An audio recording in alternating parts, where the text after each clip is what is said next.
Good morning dear students. भौतिक विज्ञान की क्लास में आपका स्वागत है। प्रीवियस क्लास में हमने चैप्टर नंबर 11 किरण प्रकाशिकी के बारे में अध्ययन कर लिया था। आज हम चैप्टर नंबर 12 तरंग प्रकाशिकी जो हमारे चैप्टर नंबर 12 है उसका अध्ययन करेंगे। इसमें चैप्टर का नाम है 12 का प्रकाश की प्रकृति। Chapter number 12 nature of light, प्रकाश की प्रकृति। तो ये चैप्टर नंबर 11 और 12 दोनों एक ही यूनिट में है और दोनों मिलाकर 9 मार्क्स के हैं। कितने मार्क्स के? 9 मार्क्स। मतलब chapter number 11, lesson 11 and lesson 12 ये दोनों एक यूनिट में आते हैं और ये है हमारे पास कितने मार्क्स के? 9 मार्क्स। कितने? Equal to 9 marks. फिजिक्स में सबसे ज्यादा नंबर के जो चैप्टर है ये दोनों ही है। जो ये यूनिट है हमारे, ये 9 मार्क्स की यूनिट है। जो चैप्टर नंबर 11 हम पढ़ चुके हैं और 12 हम पढ़ने जा रहे हैं। तो देखें, सबसे पहले चैप्टर में हम अध्ययन करेंगे प्रकाश की प्रकृति। ऐसे ये प्रकाश की प्रकृति के बारे में मैं आपको चैप्टर नंबर 13 में पढ़ा चुका हूं। जब लॉकडाउन हुआ था उसके पहले हम जब क्लास में चैप्टर नंबर 13 पढ़ रहे थे तो वहां पर हम इसका अध्ययन क्लास के अंदर कर चुके हैं, लेकिन फिर भी मैं इसको रिपीटेशन में आपको दोबारा समझा रहा हूं। तो देखें प्रकाश की प्रकृति। तो स्टार्टिंग यहां से लेंगे हम प्रकाश की प्रकृति से। तो प्रकाश की प्रकृति द्वैत होती है, हम सब जानते हैं, जैसा कि हमने चैप्टर नंबर 13 में अध्ययन किया था लॉकडाउन से पहले क्लास के अंदर। तो द्वैत कैसे होती है उसको वापस हम दोबारा देख रहे हैं। तो सबसे पहले आया था प्रकाश का कणिका सिद्धांत। तो फर्स्ट इसको समझने के लिए हम अलग अलग वैज्ञानिकों के बारे में पढ़ेंगे। पहले प्रकाश का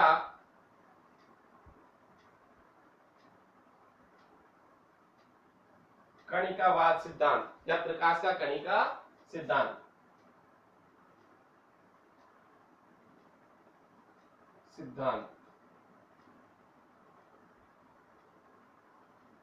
ये अलग अलग वैज्ञानिकों के बारे में अध्ययन करेंगे। ऐसे केवल चैप्टर का इंट्रोडक्शन है, इससे ज्यादा कुछ भी नहीं है, क्योंकि मेन चैप्टर हमारा हाइगेंस के तरंग सिद्धांत से स्टार्ट होता है। तो सबसे पहले हम पढ़ रहे हैं प्रकाश का कणिकावाद सिद्धांत। ये दिया था सबसे वैज्ञानिक न्यूटन ने। वैज्ञानिक न्यूटन ने बताया या वैज्ञानिक न्यूटन के अनुसार प्रत्येक प्रकाश स्रोत से, मतलब जितने भी प्रकाश स्रोत से उनसे क्या होते हैं? असंख्य सूक्ष्म व हल्के कण निकलते हैं। मतलब जो प्रकाश स्रोत है उससे असंख्य हल्के कण एवं अदृश्य हल्के एवं सूक्ष्म अदृश्य कण निकलते हैं। इन्हें कणिकाएं कहते हैं। जो निकलेगी इनको क्या कहेंगे अपन? कणिकाएं। ये कणिकाएं प्रकाश के वेग से, जो ये कणिकाएं निकलती है, जो कणिकाएं हम कहते हैं, ये प्रकाश के वेग से सभी संभव दिशाओं में गति कर सकती है, चल सकती है।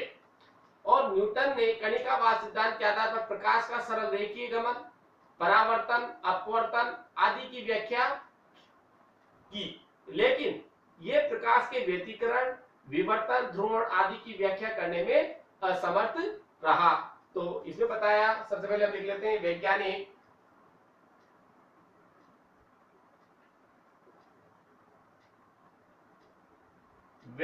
न्यूटन।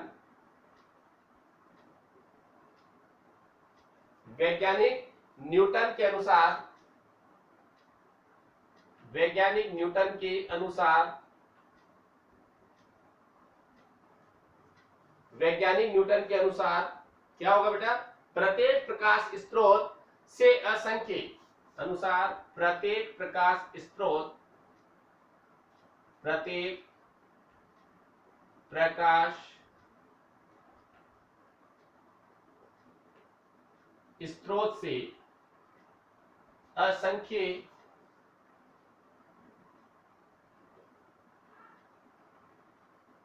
प्रत्येक प्रकाश स्रोत से असंख्य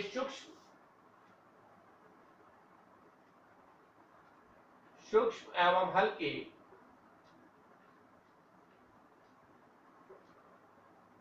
वैज्ञानिक न्यूटन के अनुसार प्रत्येक प्रकाश स्रोत से असंख्य एवं असंख्य सूक्ष्म एवं हल्के अदृश्य कण निकलते हैं, अदृश्य कण निकलते हैं। तो ये जो अदृश्य कण होते हैं इन्हीं को हम क्या कहते हैं, कणिकाएं। तो ये सूक्ष्म एवं हल्के अदृश्य कण निकलते हैं, इन्हें कणिकाएं कहते हैं। इन्हें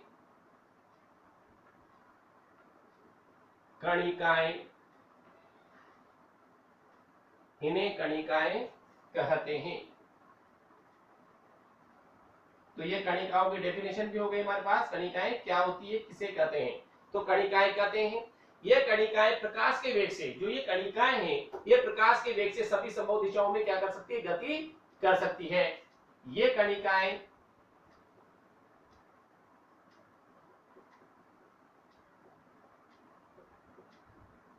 कणिकाएं किससे, प्रकाश के, ये कणिकाएं प्रकाश के वेग से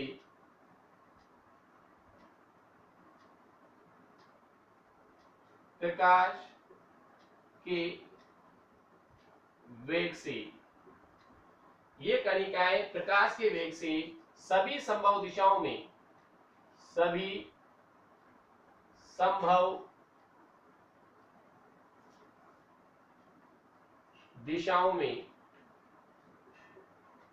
प्रकाश के वेग से, ये कणिकाएं प्रकाश के वेग से सभी संभव दिशाओं में गति करती हैं।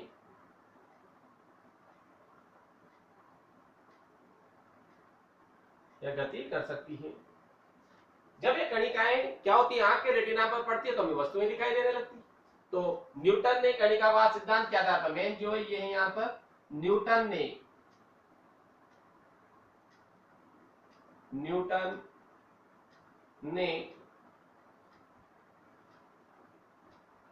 कणिकावाद सिद्धांत के आधार पर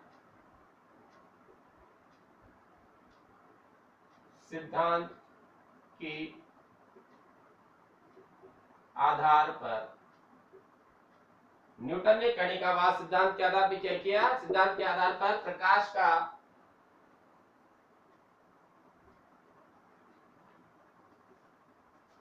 सरल रेखीय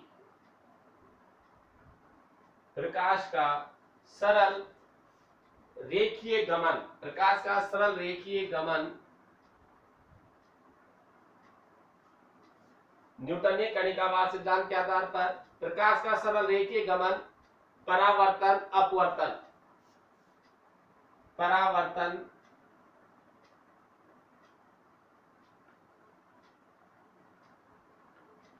अपवर्तन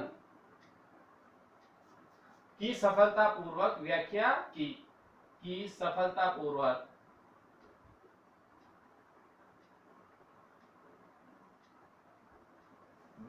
की जा सकी या व्याख्या की। परावर्तन अपवर्तन की सफलतापूर्वक व्याख्या की जा सकी।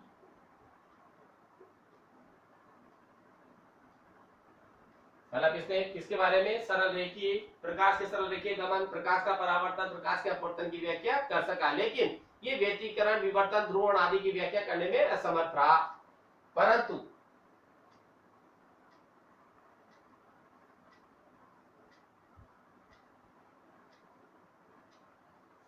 परंतु किसकी, परंतु प्रकाश के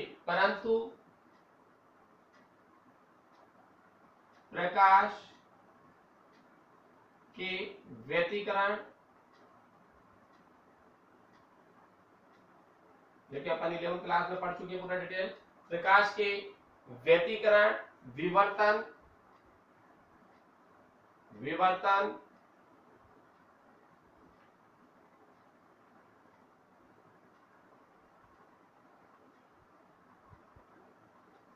परंतु प्रकाश के व्यतिकरण, विवर्तन एवं ध्रुवण, एवं किसकी, ध्रुवण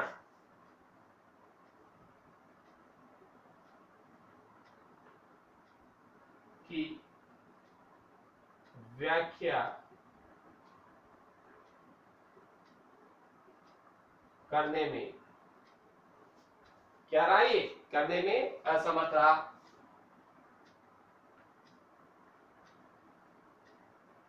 असमर्थ रहा मतलब किसकी, अपवर्तन आदि की, आदि आदि। तो न्यूटन के कणिका सिद्धांत के आधार पर प्रकाश का सरल रेखीय गमन, परावर्तन, अपवर्तन की सफलतापूर्वक व्याख्या की जा सकी, लेकिन परंतु व्यतिकरण, विवर्तन एवं ध्रुवण की व्याख्या करने में क्या रहा, ये असमर्थ रहा। तो इसमें तो सफलता प्राप्त कर ली इसने, किस में, परावर्तन, अपवर्तन, सरल रेखीय गमन में, लेकिन किसकी व्याख्या नहीं कर सका, व्यतिकरण, विवर्तन एवं ध्रुवण।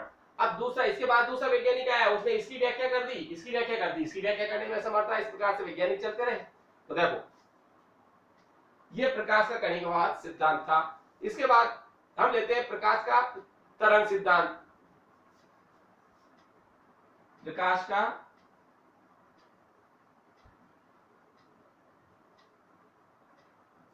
तरंग सिद्धांत, तरंग सिद्धांत।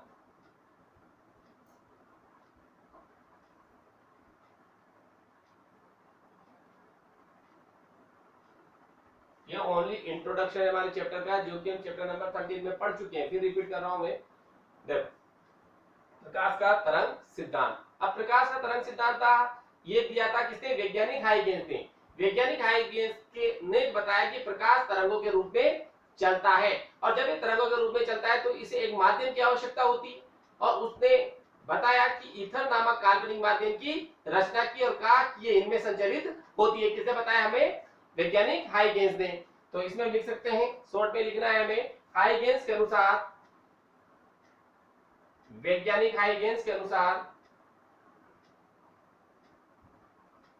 वैज्ञानिक हाइगेंस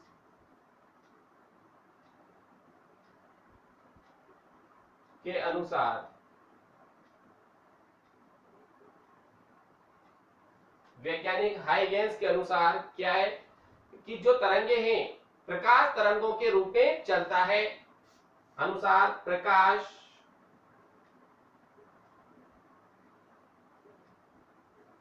तरंगों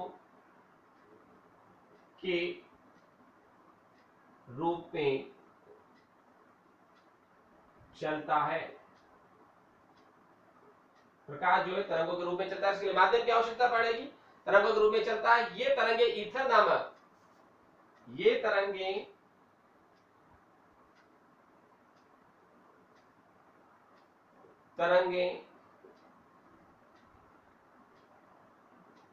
ईथर नामक काल्पनिक माध्यम, ईथर नामक काल्पनिक माध्यम में संचरित होती है।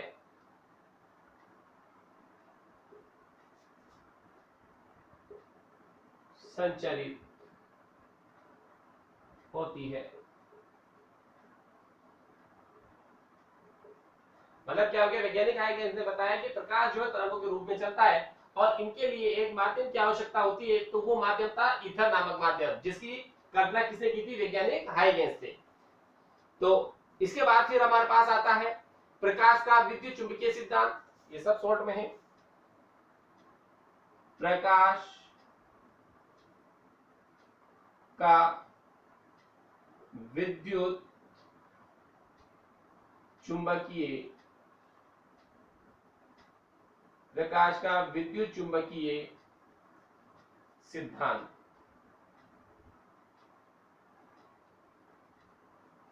प्रकाश का विद्युत चुंबकीय सिद्धांत। तो ये प्रकाश का विद्युत चुंबकीय तरंग जो चुंबकीय सिद्धांत था, ये किसने दिया था, वैज्ञानिक मैक्सवेल ने। और वैज्ञानिक मैक्सवेल ने बताया कि प्रकाश तरंगे विद्युत चुंबकीय तरंगे होती है। किसने बताया हमें, जो प्रकाश तरंगे हैं वो विद्युत चुंबकीय तरंगे होती है। उसने बताया जब किसी परिपथ में विद्युत क्षेत्र, जब किसी परिपथ में विद्युत क्षेत्र किसी आवृत्ति से परिवर्तित होता है, जब विद्युत क्षेत्र किसी आवृत्ति से परिवर्तित होता है तो परिपथ में हो रहे दोलनों में एक प्रकार की तरंगे उत्पन्न होती है। जब किसी परिपथ में विद्युत क्षेत्र किसी आवृत्ति से परिवर्तित होता है तो परिपथ में हो रहे दोलनों में एक प्रकार की तरंगे उत्पन्न होती है जिनका वेग प्रकाश के वेग के समान होता है और इन्हें ही हम बोलते हैं विद्युत चुंबकीय तरंगे। तो इसकी भी थ्योरी हम लिख लेते हैं। वैज्ञानिक मैक्सवेल के अनुसार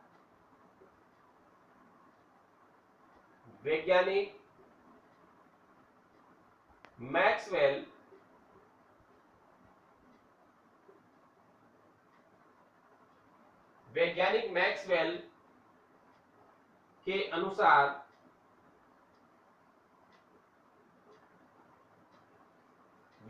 मैक्सवेल के अनुसार प्रकाश तरंगे विद्युत चुंबकीय तरंगे होती है या है प्रकाश तरंगे विद्युत चुंबकीय तरंगे विद्युत चुंबकीय तरंगे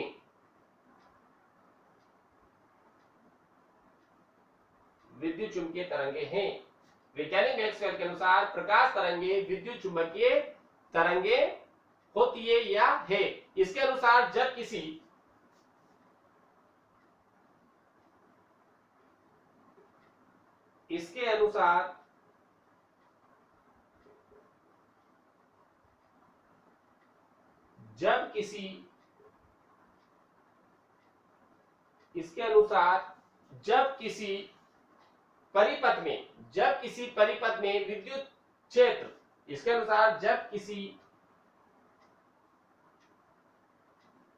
परिपथ में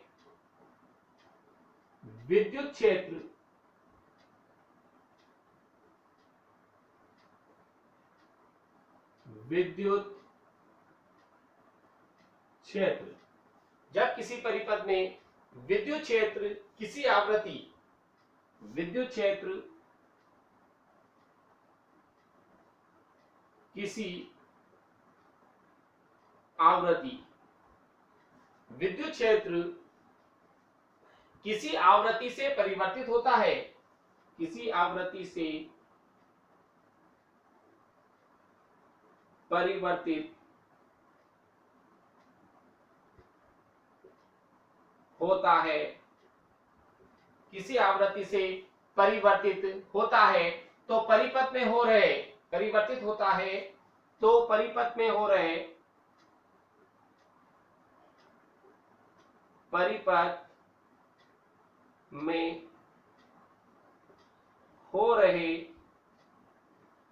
किसी आवृत्ति से परिवर्तित होता है तो परिपथ में हो रहे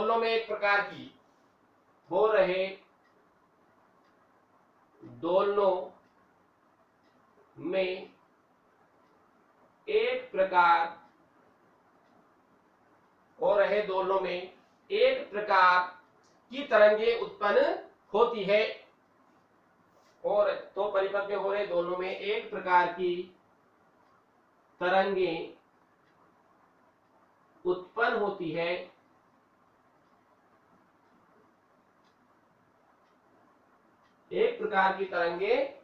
होती है जिनका वेग प्रकाश के वेग के समान होता है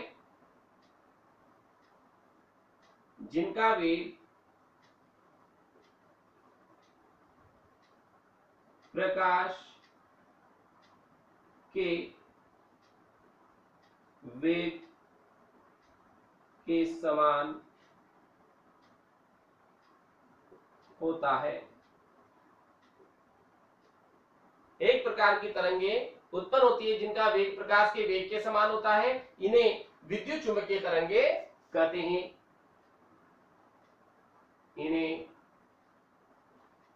विद्युत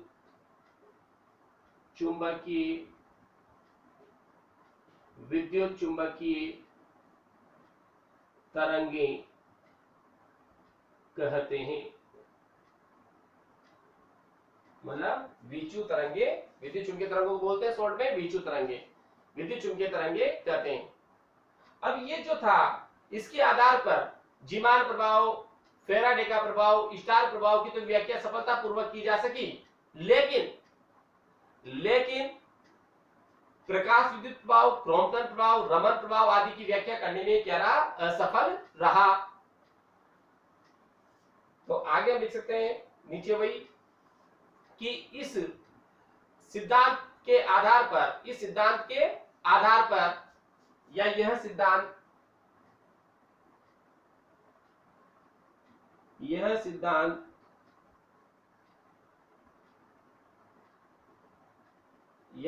किसकी व्याख्या करने में सफल रहा? यह सिद्धांत प्रकाश के विद्युत चुंबकीय तरंग स्वरूप की पुष्टि की व्याख्या करने में सफल रहा। मतलब जीमान प्रभाव डायरेक्ट लिख सकते हो, यह सिद्धांत जीमान प्रभाव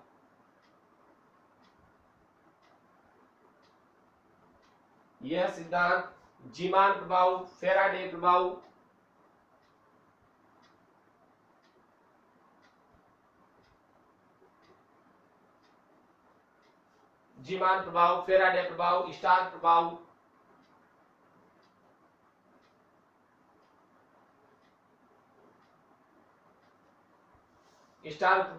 आदि की व्याख्या करने में, जीमान प्रभाव, फेराडे प्रभाव, स्टार प्रभाव आदि की व्याख्या करने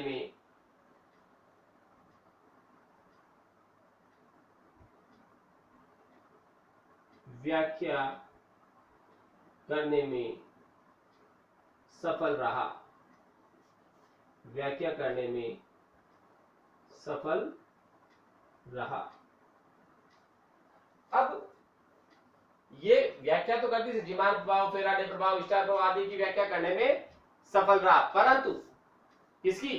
प्रकाश का विद्युत चुंबकीय सिद्धांत, प्रकाश विद्युत प्रभाव, मतलब जो चुंबकीय सिद्धांत था, किसकी व्याख्या करने में सफल रहा? परंतु प्रकाश विद्युत प्रभाव, क्रॉम्पटन प्रभाव, रमान प्रभाव आदि की व्याख्या करने में ये असफल रहा। परंतु पहले तो तीनों के बारे में बता देता हूं मैं, जीमान प्रभाव क्या होता है, फेराडे प्रभाव क्या होता है, वो लिख लेते हैं, उसके बाद हम लिखते हैं इसको उधर। तो सबसे पहले मैं यहाँ पर बता देता हूँ, जीमान प्रभाव है, फेराडे प्रभाव, स्टार प्रभाव की व्याख्या करने में क्या रहा? सफल रहा। तो पहले ये जीमान प्रभाव जो है इसकी परिभाषा ये बताओ हमें, जीमान प्रभाव क्या होता है? जीमान प्रभाव कितनी बार बच्चों को पता नहीं होता है कि होता क्या, ऐसी केमिस्ट्री में है ये जीमान प्रभाव। तो जीमान प्रभाव क्या है? स्पेक्ट्रमी रेखाओं का मंद चुंबकीय क्षेत्र में विभक्त होना जीमान प्रभाव कहलाता है। किसका? चुंबकीय क्षेत्र या स्पेक्ट्रमी रेखाओं का मंद चुंबकीय क्षेत्र में विभक्त होना। तो इसकी को लिख सकते हैं अपन, स्पेक्ट्रमी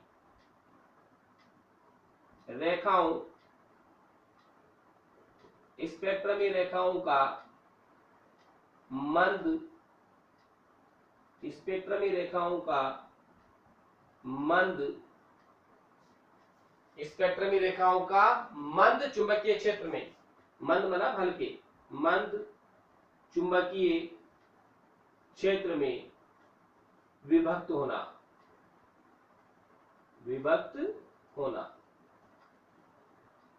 क्या कहलाता है? जीमान प्रभाव। ये हो गया। दूसरा क्या था? फेराडे प्रभाव। फेराडे प्रभाव क्या होता है? फेराडे प्रभाव होता है चुंबकीय क्षेत्र के प्रभाव में ध्रुवण तल का घूम जाना। चुंबकीय क्षेत्र के प्रभाव में ध्रुवण तल का घूम जाना।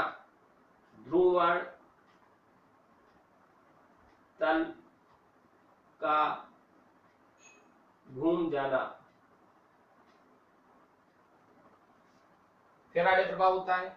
और जो है हमारे पास स्टार्क प्रभाव, अगला कौन सा था? स्टार्क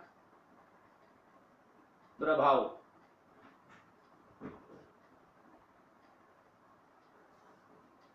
स्टार प्रभाव क्या हो गया? स्पेक्ट्रम रेखाओं का विद्युत क्षेत्र में विभक्त हो जाना। यहाँ पर तो क्या?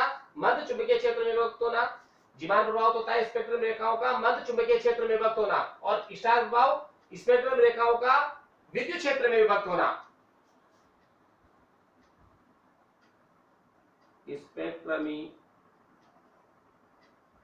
रेखाओं स्पेक्ट्रमी रेखाओं का स्पेक्ट्रमी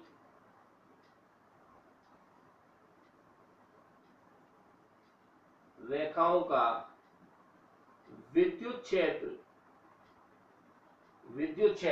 स्पेक्ट्रमी रेखाओं का विद्युत क्षेत्र में विभक्त होना, ये होगा तुम्हारे पास स्टार्क प्रभाव। क्या होगा ये? स्टार्क प्रभाव। तो ये हमने पढ़ लिया कि ये सिद्धांत जीमान प्रभाव, फैराडे प्रभाव, स्टार्क प्रभाव आदि की व्याख्या करने में सफल रहा, लेकिन किसकी व्याख्या नहीं कर पाया? ये किसकी व्याख्या नहीं कर पाया? ये प्रकाश विद्युत प्रभाव, क्रॉम्पटन प्रभाव, रमन प्रभाव आदि की व्याख्या करने में असफल रहा। तो आगे हम लिखते हैं, परंतु यह प्रभाव,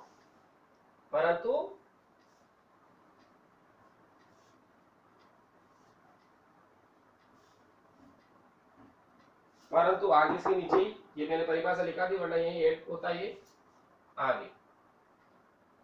परंतु कौन सा? प्रकाश। परंतु कौन?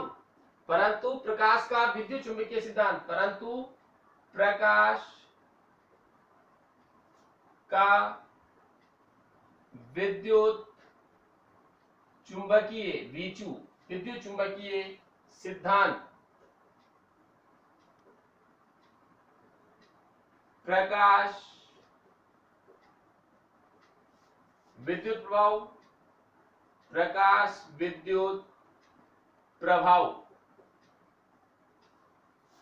परंतु प्रकाश का विद्युत चुंबकीय सिद्धांत प्रकाश विद्युत प्रभाव, क्रॉम्पटन प्रभाव,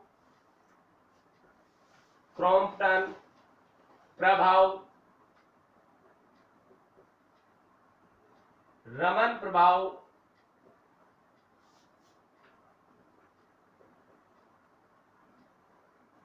प्रभाव, इनकी व्याख्या करने में क्या रहा है? ये आदि की व्याख्या करने में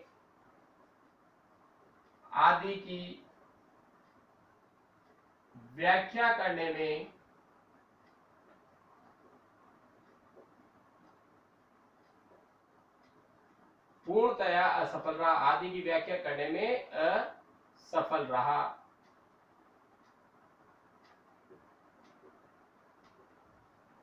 तो ये जीवान प्रभाव, फैराडे प्रभाव, स्टार्क प्रभाव की व्याख्या कर पाया, लेकिन प्रकाश विद्युत प्रभाव, क्रॉम्पटन प्रभाव, रमन प्रभाव की व्याख्या करने में असफल रहा।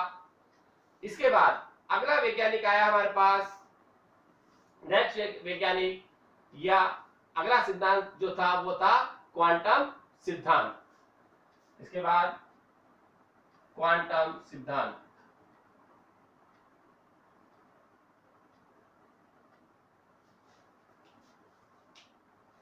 क्वांटम सिद्धांत अगला वैज्ञानिक था, इसमें हमारे पास क्वांटम सिद्धांत।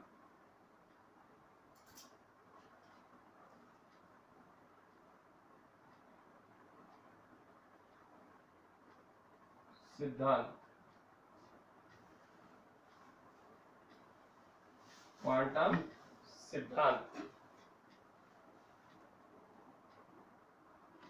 हाँ, क्वांटम सिद्धांत दिया था में वैज्ञानिक मैक्स प्लांक ने। किसने बताया था? Max Planck. किसने बताया?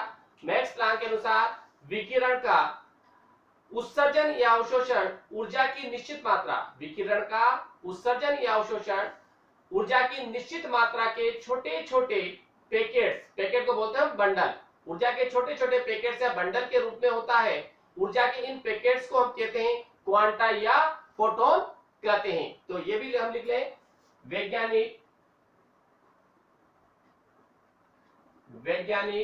मैक्स प्लांक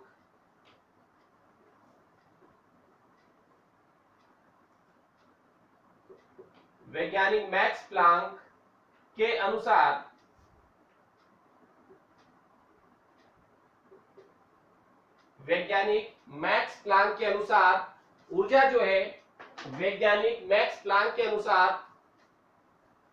अनुसार विकिरण का उत्सर्जन या अवशोषण, विकिरण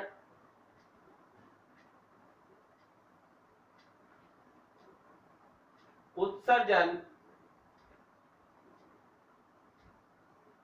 वैज्ञानिक मैक्स प्लांक के अनुसार विकिरण का उत्सर्जन या अवशोषण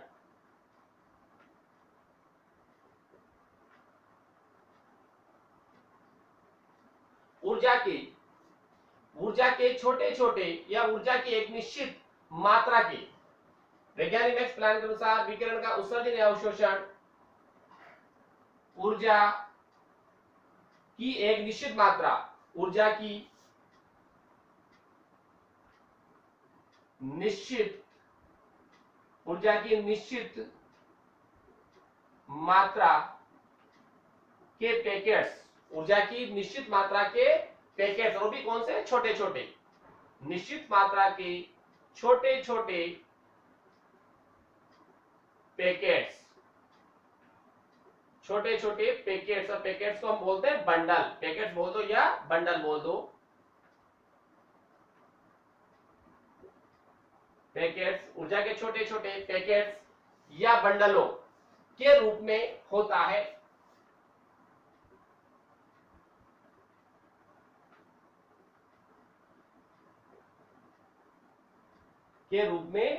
और ये जो बंडल होते हैं, जो पैकेट्स होते हैं, इनको हम बोलते हैं, क्या बोलते हैं, क्वांटा। जो पैकेट्स, ऊर्जा के जो छोटे छोटे पैकेट्स हैं, इनको बोलते हैं क्वांटा या फोटोन। तो यह लिख सकते हैं ऊर्जा के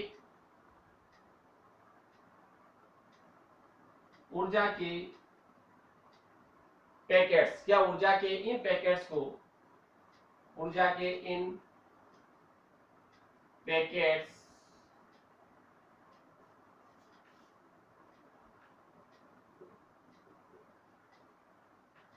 या बंडलों को क्वांटा या फोटोन, क्वांटा या फोटोन कहते हैं।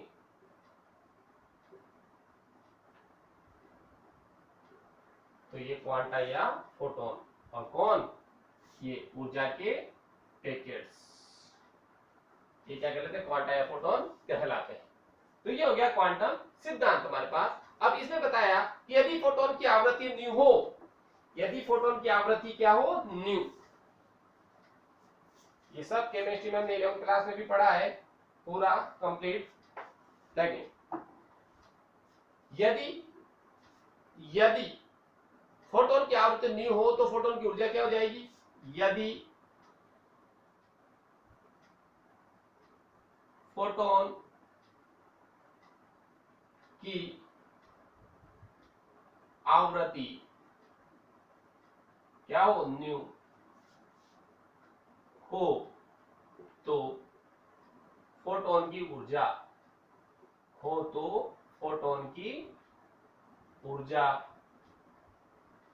क्या आ जाएगी बेटा, फोटोन की ऊर्जा E बराबर की जो ऊर्जा है वो फोटोन की आवृत्ति के समानुपाती होती है। क्या होती है, समानुपाती, मतलब E बराबर या तो h न्यू लिख दो, तो फोटोन की ऊर्जा क्या हो जाएगी, E इज प्रोपोर्शनल न्यू, तो E this is equal to h nu. h यहाँ प्लांक स्थिरांक है, क्या होता है, प्लांक नियतांक, यहाँ क्या होता है, ये प्लांक नियतांक h, और न्यू क्या है, आवृत्ति, प्रकाश की आवृत्ति। तो यहाँ लिख सकते हैं अपन, यहाँ साइड लिख दो, यहाँ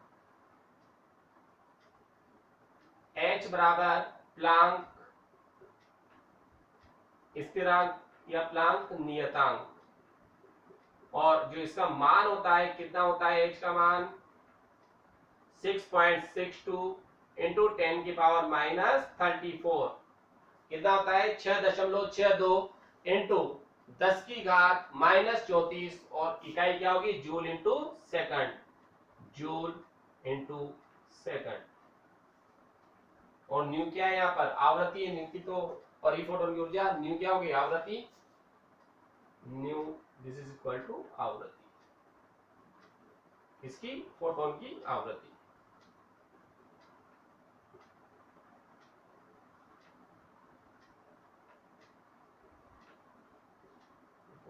और जो ये वैल्यू थी जो हमने यहाँ पर लिख दिए कौन क्या क्या है। अब देखें, यदि विकिरण की तरंग दैर्घ्य लैम्डा हो, यदि विकिरण की तरंग दैर्घ्य क्या हो, लैम्डा हो, तो फोटोन का वेग देखो न्यू बराबर सी अपॉन लैम्डा, तो ये आ जाएगा। देखो यदि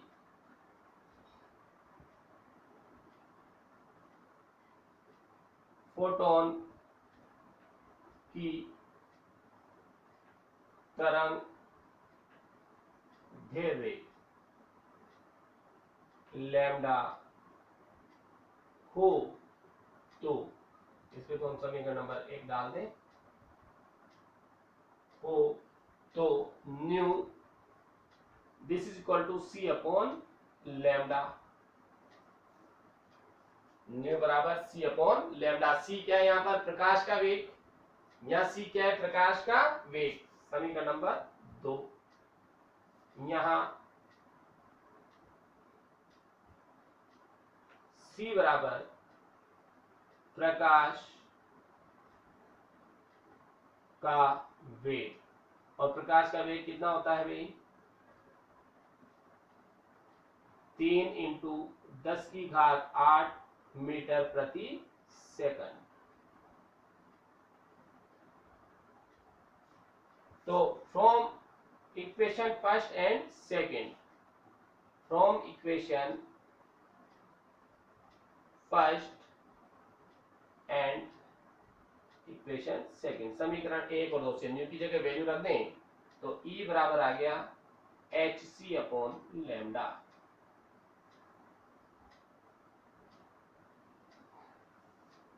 ये 30 समीकरण आ गई, जो कि अपन चैप्टर नंबर फिर बता रहा हूं 13 में हम पढ़ चुके हैं।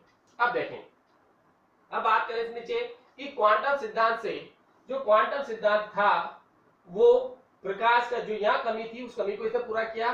प्रकाश के प्रकाश का विद्युत चुंबकीय सिद्धांत के मतलब क्या करा इसने, क्वांटम सिद्धांत ने प्रकाश विद्युत प्रभाव, क्रॉम्पटन प्रभाव, रमन प्रभाव की व्याख्या कर दी, की व्याख्या करी। और इस प्रकार प्रकाश जो होता है, प्रकाश इस प्रकार प्रकाश कुछ घटनाओं में तो विद्युत चुंबकीय तरंग के समान तथा कुछ घटनाओं में कण की तरह व्यवहार करता है। अतः हम कह सकते हैं प्रकाश की प्रकृति क्या होती है, द्वैत। और इसी बारे में हम पढ़ रहे थे अब तक कि प्रकाश की प्रकृति क्या होती है। तो ये इंट्रोडक्शन था चैप्टर का। आगे इसके नीचे लिख सकते हैं अपन कि क्वांटम सिद्धांत से प्रकाश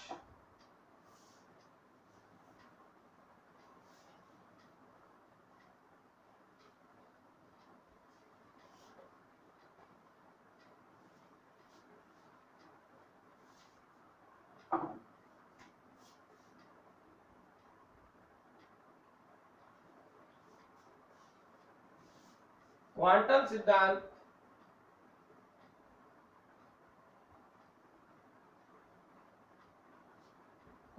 सिद्धांत जो क्वांटम सिद्धांत हमारा, क्वांटम सिद्धांत से प्रकाश विद्युत प्रभाव, प्रकाश विद्युत प्रभाव, क्रॉम्पटन प्रभाव,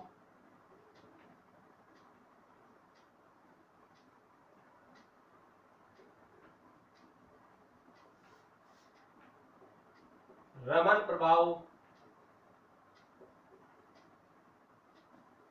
क्वांटम सिद्धांत से प्रकाश विद्युत प्रभाव, क्रॉम्पटन प्रभाव, रमन प्रभाव आदि की व्याख्या की जा सकी, आदि की व्याख्या की जा सकी। मतलब जिसमें वो कमी थी उसको इसने पूरा कर दिया। तो क्या कह सकते हैं, इस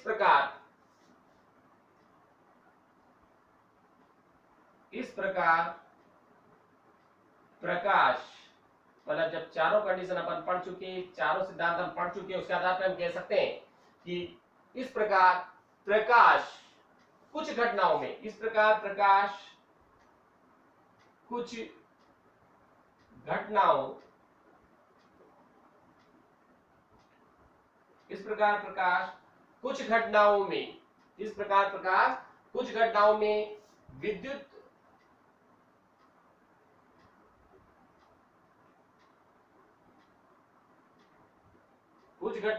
विद्युत चुंबकीय तरंग, इस प्रकार प्रकाश कुछ घटनाओं में विद्युत चुंबकीय तरंग के समान तथा कुछ घटनाओं तो विद्युत चुंबकीय तरंग के समान तथा कुछ घटनाओं में कण की तरह तथा कुछ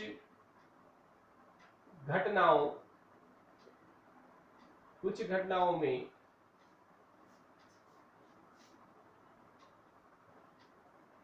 कण की भांति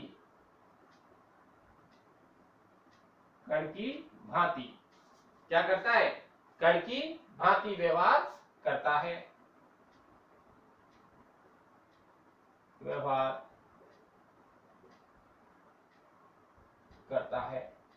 तो प्रकाश की प्रकृति क्या होगी? द्वैत। अतः कहा जा सकता है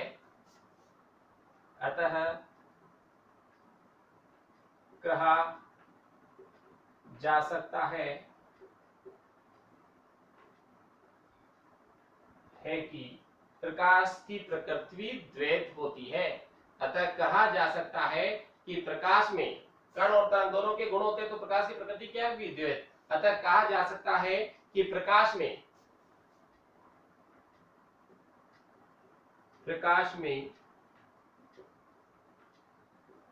कण एवं तरंग, प्रकाश में कण एवं तरंग दोनों के गुण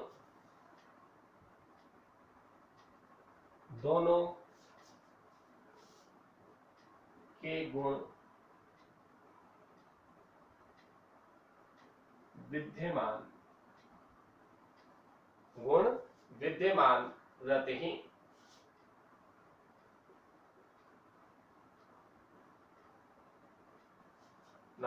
हैं। अर्थात प्रकाश की प्रकृति क्या है? द्वैत। अर्थात प्रकाश की प्रकृति द्वैत होती है। प्रकाश की प्रकृति क्या होती है? द्वैत होती है। ये है प्रकाश की प्रकृति, जो कि हम चैप्टर नंबर 13 में, फिर बता रहा हूं, चैप्टर नंबर 13 में मैं आपको पढ़ा चुका हूं पूरा डिटेल में। फिर भी मैंने एक बार इसको बता दिया, केवल ये चैप्टर का इंट्रोडक्शन था। अब हाइगेंस का तरंग सिद्धांत हम आगे पढ़ेंगे। अब जो पढ़ेंगे वहां से हमारा मेन चैप्टर ये स्टार्ट होगा, केवल ओनली फॉर इंट्रोडक्शन। इस चैप्टर का इंट्रोडक्शन था ये। अब हम अगला टॉपिक जो लेंगे वो लेंगे हाइगेंस के तरंग सिद्धांत, जहां से हमारा मेन चैप्टर स्टार्ट होता है। तो आज की क्लास हम यहीं ड्रॉप करेंगे। धन्यवाद।